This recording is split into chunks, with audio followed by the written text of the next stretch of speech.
where they experience snow and Now then, let's dig deeper what is the why climate affects the population distribution. Now, first is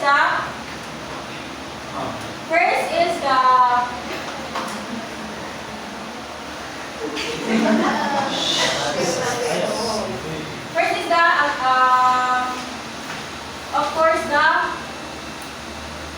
weather. Of course, the weather. Now, the weather can influence the agriculture. Yes, the agriculture. Now again, let's question again about why is agriculture is the backbone of economy. Yes. Yes. Because this is where we get or cultivate the raw materials, and the raw materials are the ones we are using to create items and to produce goods. Okay, thank you so much, Jemima. Now, that is very right now, and we get food from the agriculture. We get income from the agriculture, and most people rely on them. That is why most people live in agricultural areas. Of course, next is the health. Of course, why?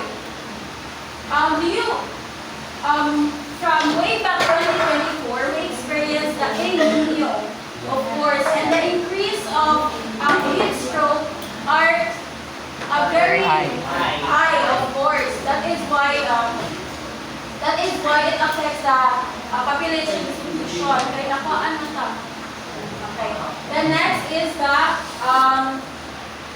water resources, of course. We need water to survive, of course.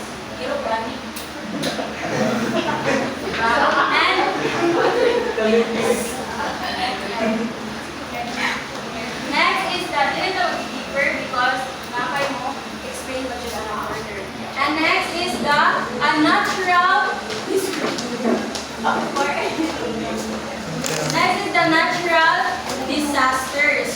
Now, natural disasters plays a big role on how it affects the population distribution. What are these natural resources?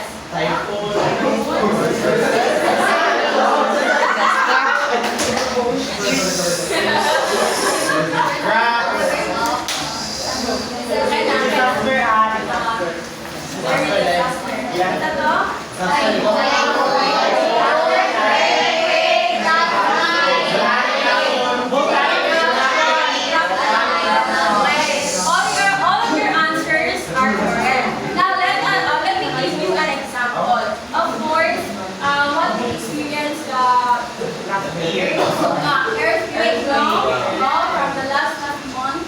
Yes. A lot of people died sadly. Yes. And yes. Very and then next is that, of course, the China flood in 1931. It is considered as the deadliest flood. Now, why is it considered the deadliest flood? Because people died. According to the data, 422,000 of people died in that flood. And imagine, pila kakatas of the population ang nakabuka.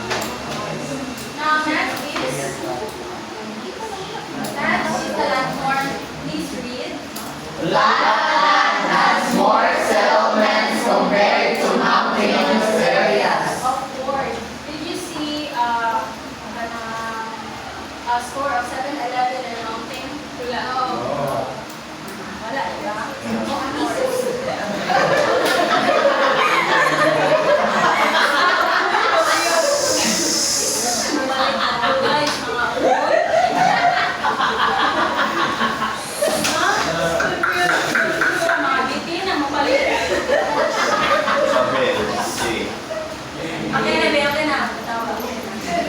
Of course, landforms can affect the population distribution.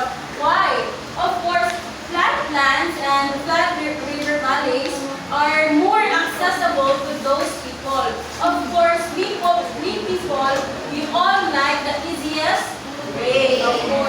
in flatlands, there are easy transportation, big infrastructure, more infrastructure, and more urbanized. Daghan pa maka-access, of course.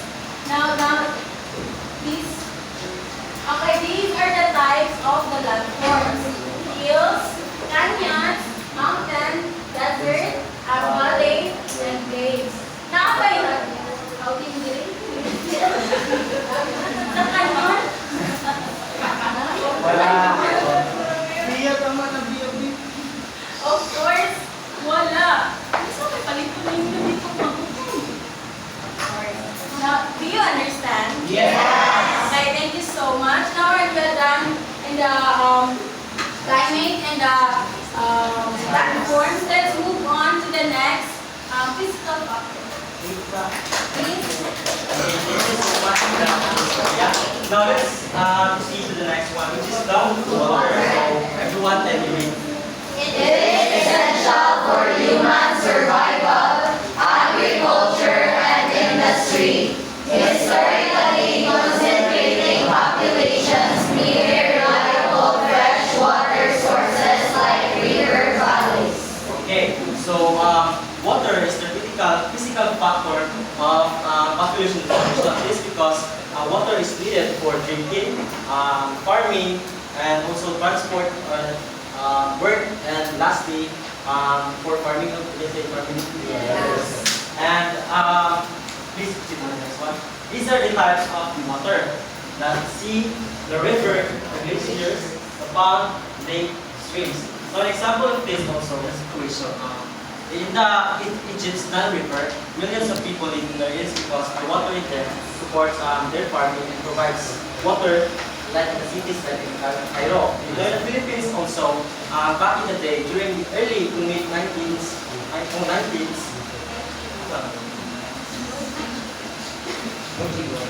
early to mid 19th, 1900s, the water was drinkable and the Laguna de Bay. Are you familiar with the Laguna de Bay? It provides water for drinking and also cooking during the early 19th. Okay, it's because it has less people, but over time during the 1960s, the water became polluted and it has so many industrialized waste garbage because of the growing population of the Metro Manila. Very good. And what cities in nasa Laguna de Bay? Unsa pa? Siniluan. Music. Magaling, Pasig, Pasig, sir, Dana, Legitan, sir, Santa Cruz,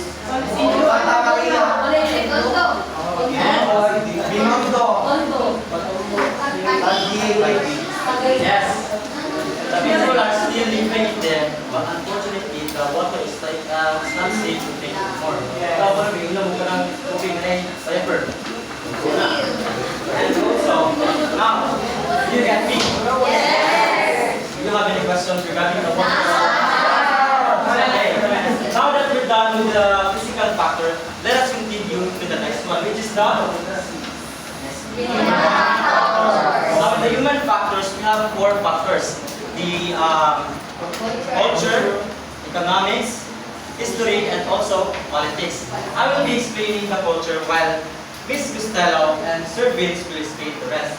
Now, in the culture, everyone please read. Traditions and beliefs that affect where people choose to live.